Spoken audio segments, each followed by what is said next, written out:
Jeremy Roenick, one of our favorites, NHL and NBC analyst. You got the NHL starting this weekend. His book is My Life as the Most Outspoken, Fearless, and Hard-Hitting Man in Hockey. And JR joins us now. Wait a minute. Who said you're the most outspoken, fearless, and hard-hitting guy in hockey?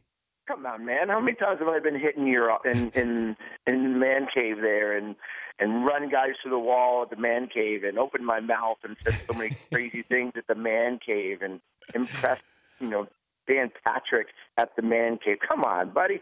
How are you? You did let the Danettes punch you in the face, which I found amazing. And, McLovin and Seton both punched you in the face.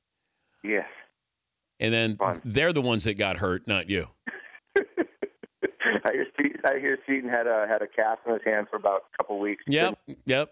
Okay. Love it. Who would Love be the Danettes. Who would be the second hardest hitting man in hockey? That's a good question. I don't know. I don't even know if there was a second hardest hitting man. I think I was heading the heels further than everybody else, if you ask me. What about Ty Domi? Ty Domi had the hardest head of all time, and no matter how hard you hit him, he continued to smile bigger and bigger. I might have a titanium jaw, but he has a steel head. The guy was just unflappable. Before we get to the season starting, let me ask you an overall overview question. Is Gary Bettman, the commissioner, good for the NHL? I think he's good for 30 owners, and I think that's what Gary's job is. His job is to make sure that the health of the game financially for 30 owners is in their best interest. Unfortunately, Gary doesn't work for the 750 players in terms of making them happy. He has to give the environment of 30 NHL owners the best platform in order to earn money and to make a profit on their teams. And if you ask me, whether you like Gary or you don't like Gary, whether you like his methods or you don't, whether you like his personality on the outside or you don't, he gets the results for the owners. And I think that's all that matters in the back end for the people that pay his contract. Yeah, but I think he's bad for the sport. You can't have this many work stoppages, Jeremy. No, you can't. I totally agree with you. And this soon that the fans are going to, it's going to be interesting to see how they come back this year. I think they're going to come back in droves. I just think that the hockey fan is the most loyal and greatest fans in all sports. It's just me.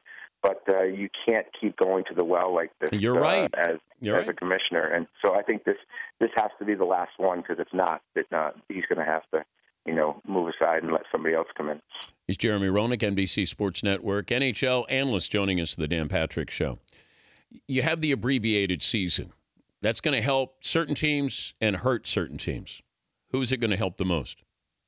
I think, for one, it's going to be the younger teams, the teams that have the youth and the speed, teams like St. Louis, who are just ready to get over that hump and emerge as one of the top teams in the league. The Edmonton Oilers, who have guys like Hall and Eberle, Nugent Hopkins that have been playing a little bit. And I think it's going to help Pittsburgh, to tell you the truth. You have Sidney Crosby, who has concussion issues, who's going to have this extra 6 months to let his head heal and his brain heal. He should be in good shape. And then guys like Malkin, who played in Russia, who I think is going to come over and just rip up the league really early. But I think those are the teams that's really going to help the most. My LA Kings, chances of repeating? I mean, Dan, how hard it is to repeat in any major sport. I think one thing they do have going for them is they are young and full of a lot of grit. Their goaltender arguably could be the best in the game right now. He's kind of revolutionized that hybrid style of goaltending. When you have a goaltender like that, you can't count them out ever, but it's going to be difficult. All right, your pick for the championship for the Stanley Cup, and also who's your MVP?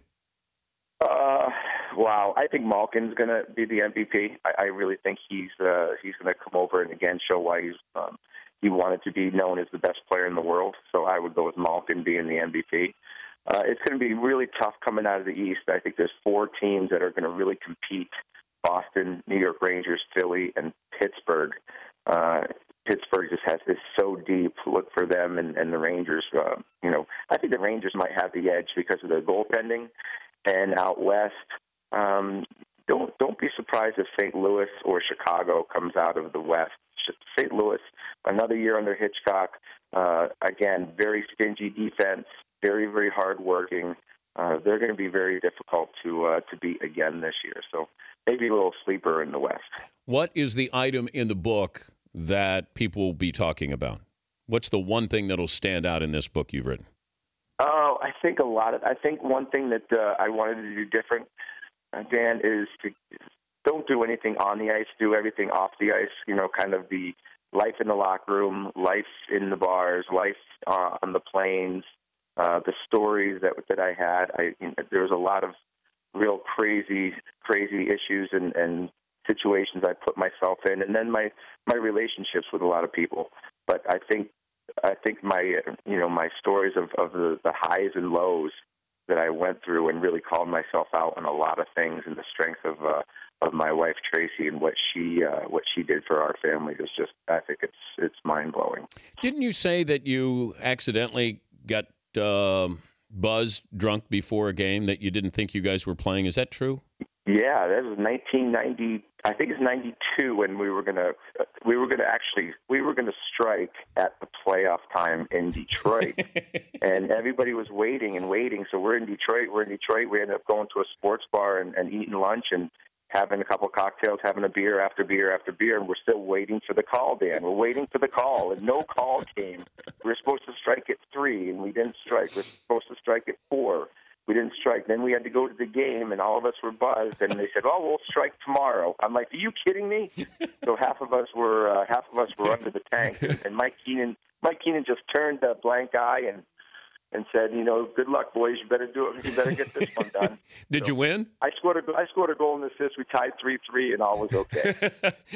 JR, hope to have you in the man cave again. The Danettes been calling you Wimpy. Seton. Oh well, don't worry. I'm in the gym lifting weights. They're in a lot of trouble when I get back. Thank you, JR. All right, Dan. Great to talk to you guys. All right, buddy. Jeremy Roenick. The book is My Life as the Most Outspoken, Fearless, and Hard-Hitting Man in Hockey.